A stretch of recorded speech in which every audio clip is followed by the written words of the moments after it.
Welcome to NCBA's Cattleman's Call podcast with host Lane Nordland. Hey friends, welcome back to the Cattleman's Call podcast. Lane Nordland with you here today, and winter is finally starting to come up here in the northern plains just a little bit. We had frost out on the ground this morning. In Montana, it's been a pretty open winter, which is okay when you're feeding cows, but we'll cross our finger we get some snowpack and some moisture here in the next few weeks and months. Of course, the holidays are upon us. Folks are busy making plans, wondering what they're going to be cooking. Of course, in my household, and hopefully all of your households, you'll be serving beef this holiday season. And today we're going to be joined by our friends in Fort Worth, Texas, with the Meat Board store. You may have heard about the Meat Board there in the Stockyards district, and of course watched a segment last spring on NCBA's Cattleman to Cattleman. But today we're joined by Don Ray and Greg Kimmel of the Meat Board. Gentlemen, how are things going here as we make our way through December? It's hard to believe the New Year's just upon us.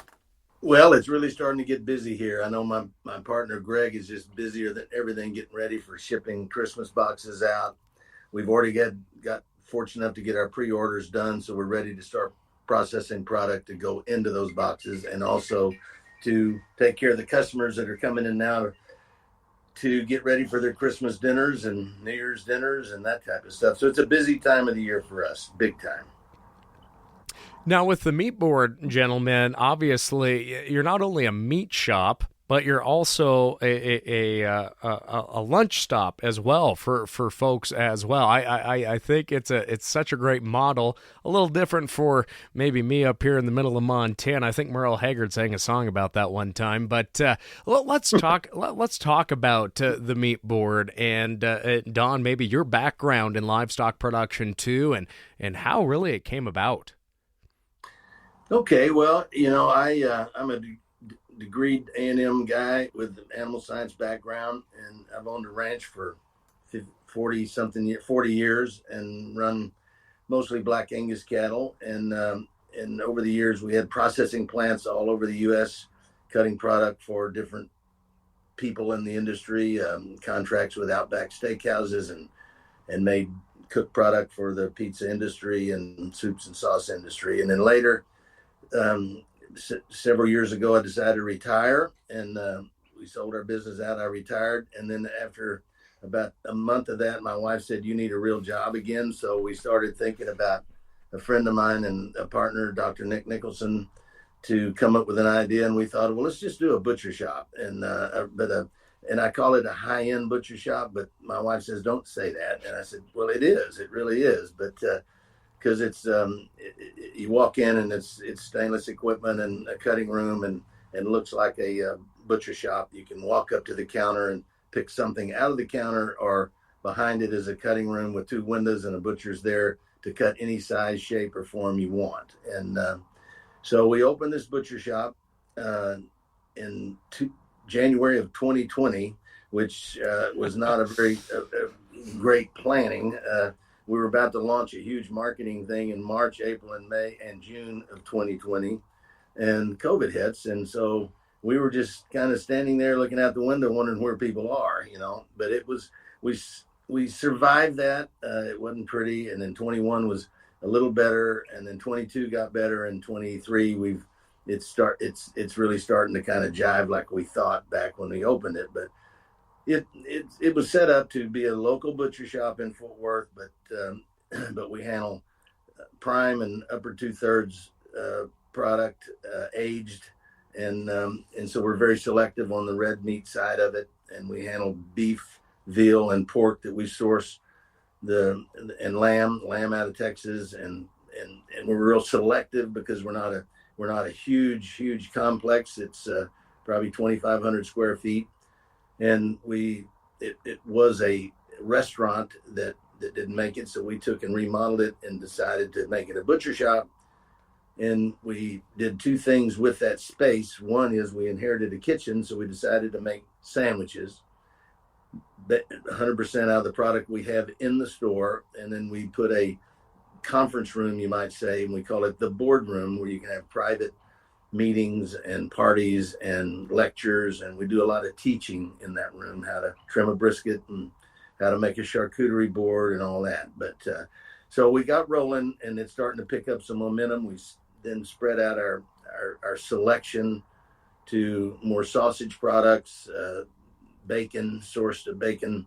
That all this is done by people that I've known for 50 years, plants in Texas and the surrounding areas that I've either been in their plants over the years, or they've been in the plants that I was running over the years. So we had a really good relationship, and we were very selective. And so, as I mentioned, we branch out, and we're handling, bacon wrapped quail and on and on and on. So to give a little bit more variety, and with the kitchen, we were able then to branch out and do some what we call grab and goes, which we make a macaroni and cheese and a twice baked potato and a sauteed asparagus, so they can basically come in and pick up dinner, a couple of steaks of their choice, a side dish, and even a bottle of wine if they want to, and walk out the door. So it seems to, as we go along with it, we've expanded into dessert areas, and having pre-made or homemade pecan pie, small ones, and cookies that we're having done by a baker that's soon to be part of our group. And so anyway, it just kind of opened up the selection to bring it more of where you can walk in and pick up everything you need to go home. So as you mentioned, you're working with a lot of the processing facilities and feedlots there in Texas. So a majority of your beef is probably home raised right there in the Lone Star State. Am I correct in that assumption, Don? You're partially correct. We source our beef out of a packer out of Kansas. Okay. That's certified Angus program, and most of those, if not quite a few of those cattle, are fed in Texas, in that part of Texas. And I've even ran some of my own Angus cattle through our operation. We're sourcing out with other ranchers now that have the quality that we want, that want to do a rancher program that is just to keep out of Texas or in the Texas area to really support that area, if that makes sense. So you're working with ranchers. So if a consumer wants to buy Texas specific beef, and maybe they want to know where that beef came from, is that kind of the thing, to connect those ranchers out in the countryside with those consumers so they know where that prime rib's coming from? Is that kind of the goal? Yes, sir, it is. That, in fact, we've reached out to and been reached by ranchers wanting to see if we could showcase their beef, and we're starting that program after the first of the year, and showcase a rancher a month or rancher every quarter. We're just kind of working through that, and it is definitely their cattle being processed and brought into the shop to be cut into to Texas raised beef. So, what do you hope the consumer reaction to that will be? Well, that's a great question. And the consumer we're seeing over the years, and this is one of the reasons why we thought about doing this butcher shop, is they wanted to know, kind of where's this meat coming from? How is it, not so much how is it raised, but, is it grass fed or grain fed or whatever, but they wanted to know where it was coming from. And being in Texas, in Cowtown, it has a ring if it's Texas beef, but, and most of it is. I can't say that all of it is, because, like I say, we source from a packer. But anyway, it seems to have the right trend going, and the rancher is really getting excited. We've worked pretty closely with the Texas and Southwest Cattle Raisers Association, and we were written up in their magazine one time, and so it kind of helped us get our feet in the door, that we kind of have that niche, if you will. And we're just trying to go forward with that. 2024 is going to be a year. We're looking forward to really building some relationships with local ranchers. Now, Greg Kimmel is also joining us here. And Greg, let's talk about your involvement with the Meat Board and why you want to be a part of it. Yeah, so I was actually a customer long before I came on board. I really enjoy there's a lot of education that goes on all day long in that shop. And that's what I enjoyed. We have some young butchers that are meat science degreed kids, very knowledgeable. And what I've noticed is there's really probably COVID set it off where people are very, very curious now where all their products are coming from. And to have someone standing at the meat counter that could answer that question factually is very important to me and to Don as well. So when you're looking at that, obviously you talk about having some young kids in the meat science background. There obviously is always labor challenges and trying to find folks to come and work and those that have a passion for being a butcher, creating these cuts of beef and other meats for consumers. So I guess for both of you, what are some of the challenges that you face in a storefront type business? Especially, there's nothing more American than having a butcher shop on Main Street. But I guess what are some of the challenges that you are seeing and working through, and what are some of those opportunities that you're finding through these challenges? Well, that's again another interesting question. We're fortunate to have the education. That was what we were after, not just being a meat shop. Where people walk in and want to know, tell me about the beef you're trying to sell here, and where it comes from, and that type of thing. And so we can handle all that. We've expanded the knowledge with our help with the people that we have there to also, when a lady walks in and says, I want to buy that ribeye, but how do I cook it? Or that tri-tip, how do I cook that? Or how does my husband cook this brisket? Then we can tell them more than they want to know about how to do that. And that was lacking what I saw out in the retail side,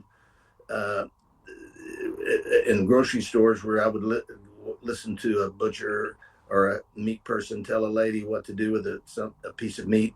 And it wasn't that they didn't know, but they just didn't have the knowledge to go all the way through it. And we wanted to not only tell them about the meat product, but also how to prepare it. And that seems to then, ironically, we have, and we're blessed, but have a lot of ladies that come in and shop. It's not just a guy's place to go buy a brisket and smoke it. And there are times we'll look up and there'll be 4 or 5 ladies in there shopping and then coming over to the meat counter and asking those questions. So it tells me that we're doing something right there, and we're trying to educate them, and they feel comfortable about, and we have handouts to say, this is how you cook a pot roast, or how you'll grill a brisket, smoke a brisket, or grill a steak, and give them physically something to look at, a temperature chart to get the internal at 125 for whatever doneness they want, with a picture that shows the color of the product. And so we wanted to be an educational place, not just a butcher shop to run by and pick up something and run home and cook it. And it seems to be working so far. So what, I guess, when you talk about educating your staff, where are the resources coming from? What are some of the courses maybe they're taking? Is A&M playing a role in that? Beef and Sweats for dinner, other meat cutting courses? I guess where's the best place for you to train your team there at the meat board?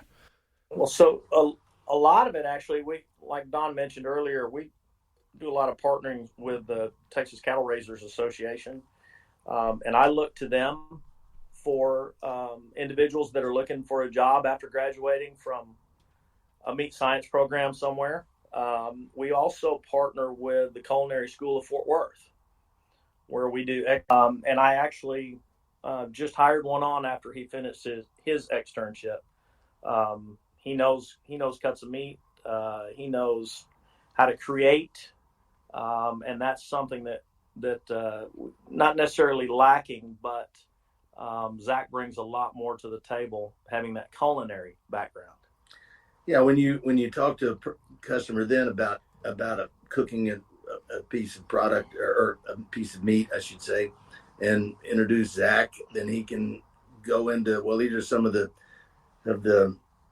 sauces and the seasonings you can do, and it's really interesting because he can talk the culinary side. He's not an animal science graduate from A&M or Tech or Tarleton or whatever, but he's learned a lot about the meat side, and since he's been with us, but he adds a lot to the preparation part, and that seems to be a kind of an all-in-one. When somebody walks up and we have one of our guys that's a meat scientist start talking about meat, and Zach walks up and talks about cooking, it's like, wow, this is not a a bad little program to have. No, definitely. And Greg, did you want to add on to that? Well, bringing someone in from the culinary side of it, we do a lot of catering as well. And like Don mentioned, the cooking classes, and we're able to offer, obviously I know we're here to talk about beef, but we're able to offer a lot of things that complement the beef. And, having someone from the culinary school really just, it adds to what we can offer each customer.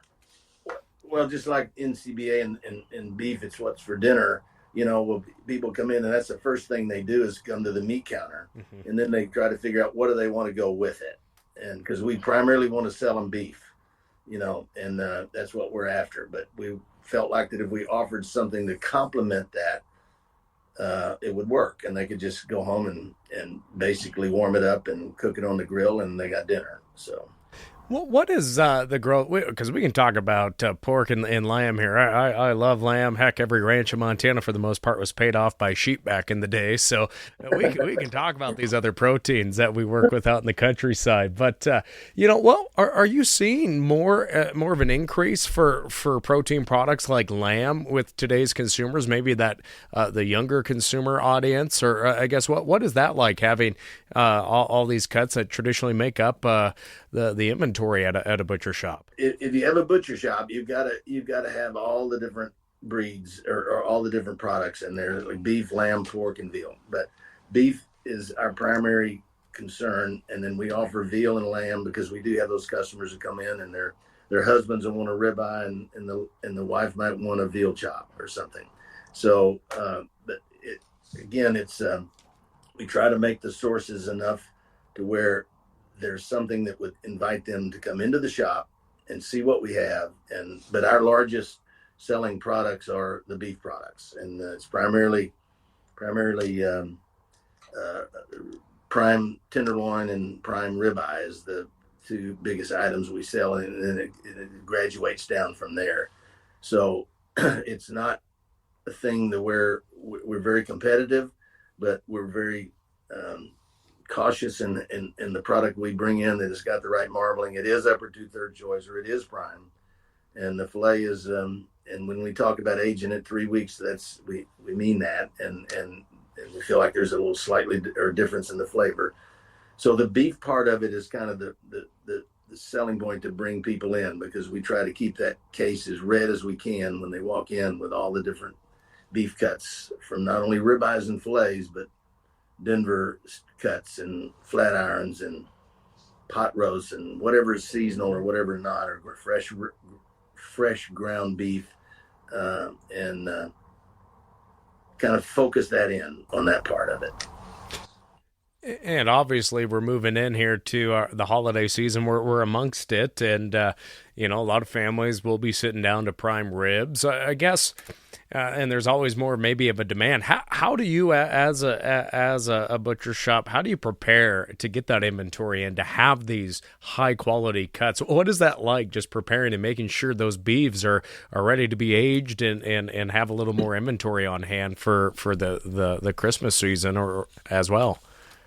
We do our best to make sure that we have a pre-order system set up, and people utilize that. Now, obviously, we will have the walk-ins closer to the holidays, but we have a real good system for pre-ordering, and I have all that product locked up. We do everything from we'll smoke a whole tenderloin for you, we'll smoke a 4-bone rib roast for you, or you can get the product raw and we can tell you how to do it. I bet there's a lot of people that like that opportunity, that maybe they don't have to cook it, because some people just should not be allowed to cook a good cut of meat. My mother and brother-in-law are two people that should not be able to walk away from whether it be the grill or the oven or whatever. So I appreciate you doing that. Yeah, this is a tough part of the year, because a huge part of our business is going to be over the next 3 to 4 weeks, 4 weeks, we'll say. And it started 4 weeks ago, getting prepared for this. So when we're looking at that, what are some suggestions? Maybe folks are looking for some affordable cuts, maybe not the actual prime rib. What are some of those cuts that your staff are working with people? Maybe it's somebody comes in and says, "This is our budget. We got a lot of family coming over." I guess what are some of those cuts that your team is working with your customers on? Maybe on that affordable end of the range. Well, that's where these other cuts that we have in the case that like the Denver or the flat iron or an outside skirt for fajitas or A bavette. A bavette, that's correct. And fresh ground beef. And this time of year, a pot roast, a ribeye roll pot roast that fits perfectly into a crock pot that works real well. And so it was colder weather and ground chili meat sells well. So you can tone the price down by that end, and some of those cuts we're seeing have increased because you're right. They not everybody can come in and buy a prime center cut tenderloin, but we're trying to be diversified enough that we can offer them whatever they want there. And there's cuts today, like the Denver, like the bavette, that back in my days, 40 years ago,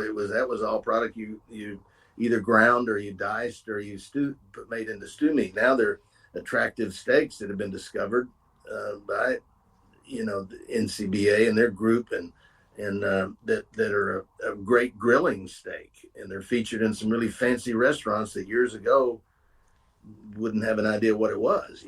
So it's helped our business there, if you know what I'm saying. Now, I'm curious, because I've been down to Fort Worth several times over the years. Where are you guys located at there? So we're on Camp Bowie, which is one of the most historic streets in Fort Worth. We are basically on the corner of Ridgely Avenue and Camp Bowie, 6314 Camp Bowie Boulevard. It is one of the most affluent zip codes in the state of Texas. So for your perspective as a business owner, a person that is providing good protein, beef protein to consumers, but also that educational component, why is this location so key to reach people, not only in this community, but and grabbing a bite to eat? How vital is that location in your eyes? Well, where we're located is a little west of the stockyards. It's a main feeder to downtown Fort Worth. Camp Bowie is. And so we're off that beaten path, but not far. But the area we're in is, as Greg pointed out, is affluent and in this area. But we also have people that drive over to buy product. But we're not located in the stockyards. We're back in the community area of Fort Worth, and it just seems to be where they can pull up and walk in and do it, be a one-stop shop, as I mentioned earlier. But and so when we're looking at that opportunity, and what are some of the goals you have? You mentioned 2024 is going to be a big year. What are some of those goals? Unless it's a business plan, you don't want your competition to learn, of course. What are some of those goals, education-wise, expanding protein demand in that region? What are some of the goals for the meat board?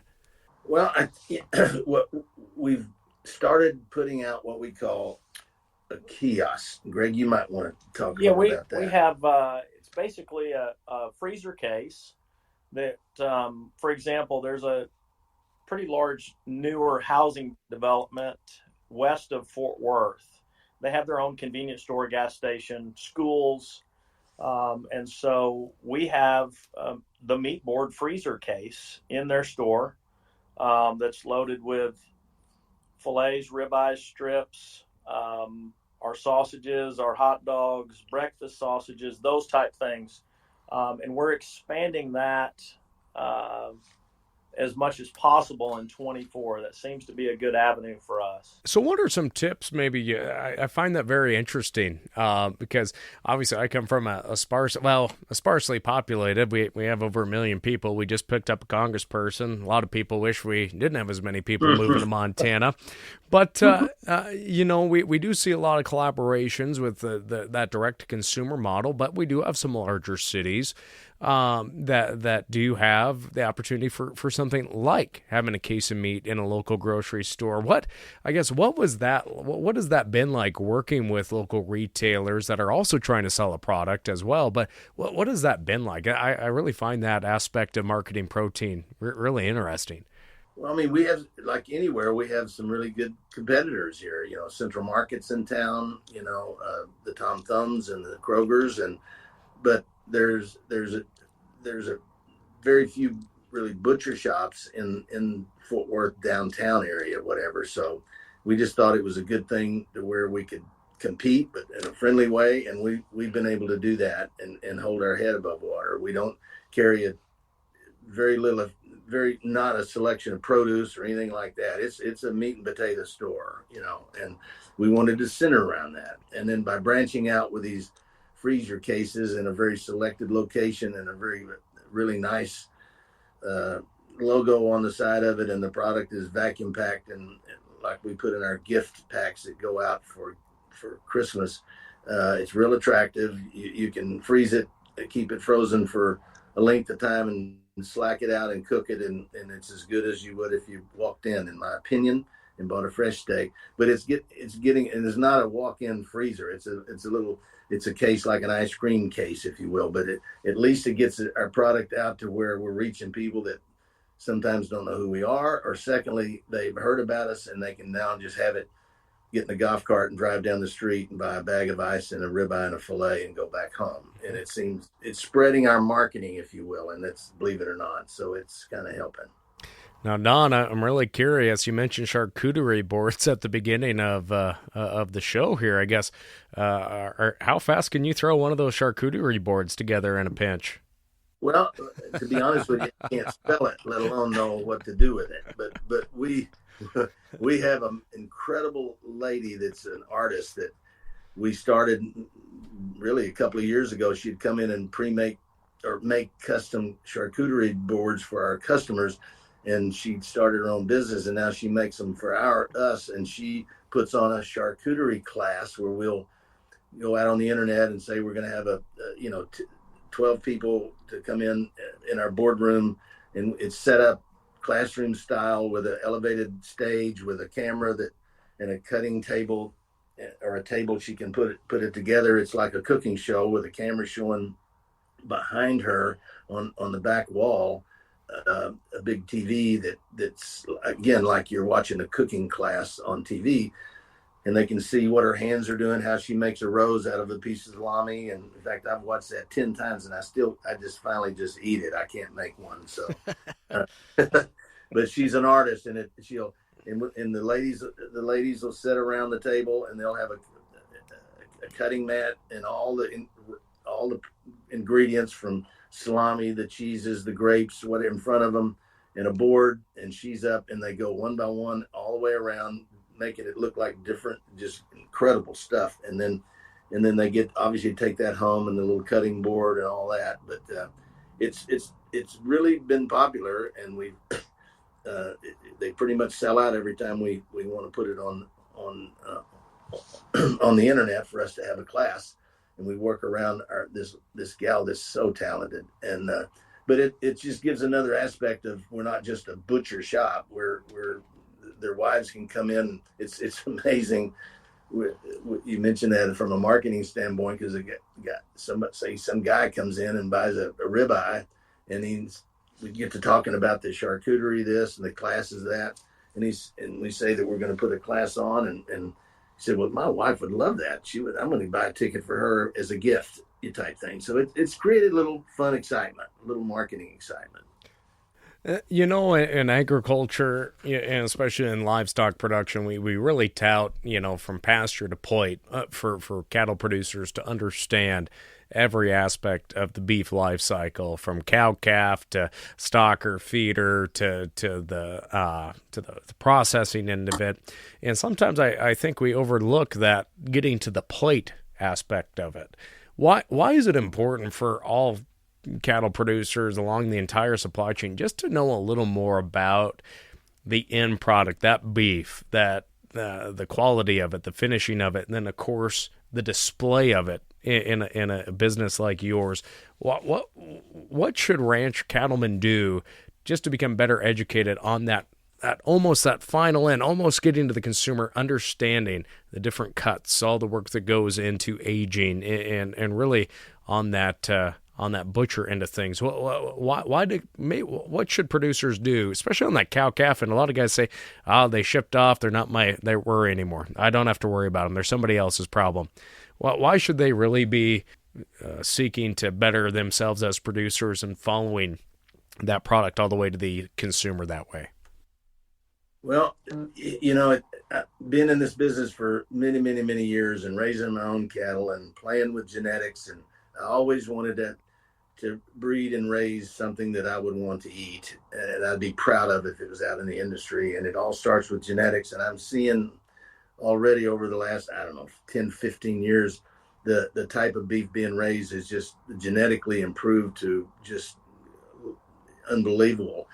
For instance, when I went to A&M and graduated in '69, the average, the industry average of prime beef being produced in this part of the world was about 2% or less than 2%. Today, it's probably 8 or 9%, 10%. So that one statistic, that means then there's more choice. That's the upper end, very little select at the very bottom end, because it's people wanted to eat a better piece of meat. And like I say, NCBA's done a great job in promoting that, to let them know that you can go in and get a really good piece of meat and be selective about it. And so the ranchers need to select about it. I was a rancher, I know, and because I didn't want to raise select beef, because I knew if I could raise a better grade, these calves would sell a little more. But I always looked at it is there's like 3 or 4 spots that you can get off the bus. You can have a cow and have a calf,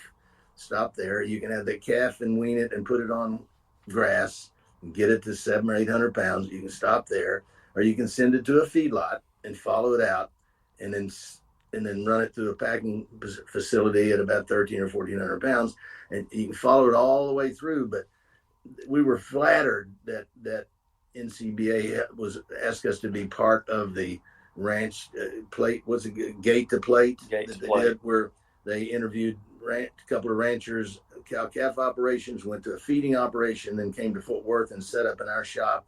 And it showed exactly the picture of you can raise it, you can feed it, and you can process it, but it's got to wind up in a counter where somebody comes in and buys it. And they're more, the consumer today wants to know more about the quality and how it was raised, basically, and the feeding of it, and that's why we jump in there with it.